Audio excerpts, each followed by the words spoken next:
అందరూ వచ్చేసినట్టున్నారు, మొదలెడతామా? ఈ నెల నాకు అడ్డు రాక్స్ వచ్చి పిల్లి, మా ఖర్చులు చాలా ఉన్నాయి. మా అక్కయ్య గారు అమ్మాయి పెద్ద మనిషి అయింది.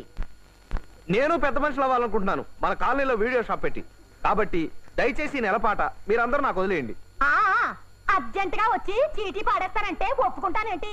దానికి కొన్ని రూల్స్ ఉంటాయి. అమ్మో కుదరదు. సారీ అక్కయ్య గారు, మీరు ఒకసారి లోపల రండి. ఏమండి, రేపు నా వీడియో లైబ్రరీకి స్టేట్ బ్యాంక్ వాళ్ళు 2,15,000 లోన్ ఇస్తున్నారు.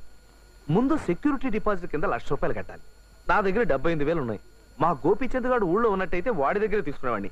అంచేత ఈ పాట పాడవలసిందే. కావాలంటే రేపు నాకు వచ్చే 2 లక్షల్లో మీకు 1,00,000 ఇస్తాను. సైలెంట్ గా వడ్డీకి తిప్పుకుందరు కానీ ఇంకా వేరే మాట్లాడకండి.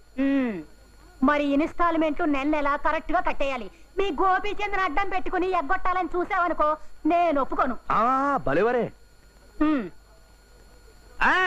నా పాట 50,000.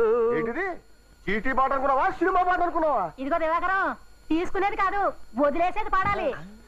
బొత్తిగా నాలెడ్జ్ లేనట్టుంది. ఇప్పుడు ఉదాహరణకి ఏమండి, ఏ సన్నాసేతమైనా పాడేసి ఎగ్గొట్టేసాడు అనుకోండి, ఏం చేస్తారు? పళ్ళు రాలగొడతాం. మనం రాళ్ళు కొట్టాం ఎందుకు? పోలీసు రిపోర్ట్ ఇస్తే వాళ్ళే రాళ్ళు కొడతారు. మీరు నోరు మూసుకోండి, తెలిసి తెలియని వాగుడు. ఇది లైసెన్స్ లేని బిజినెస్. పోలీస్ రిపోర్ట్ ఇస్తే ముందు మన పళ్ళు రాలగొడతారు. Correct correct. ఈ రిస్క్ ఏదో బానే ఉన్నట్టుందే. ఇది 50,000 రూపాయల చీటీ పాట, నా కమిషన్ 2,000. నా పాట 5,000. 7,000. 10,000. 12,000 కొంద.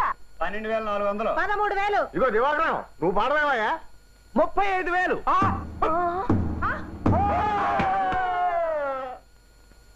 ఇదిగోనయ్యా, నెలలా కట్టడం మర్చిపోకే. థ్యాంక్స్. నా షాప్ ఓపెనింగ్ కి మీరంతా రావాలమ్మా. రిబ్బన్ కటింగ్ ఎవరో తెలుసా? ఎవడో పనికి మాలి 80 ఉంటాడులే. మీరే.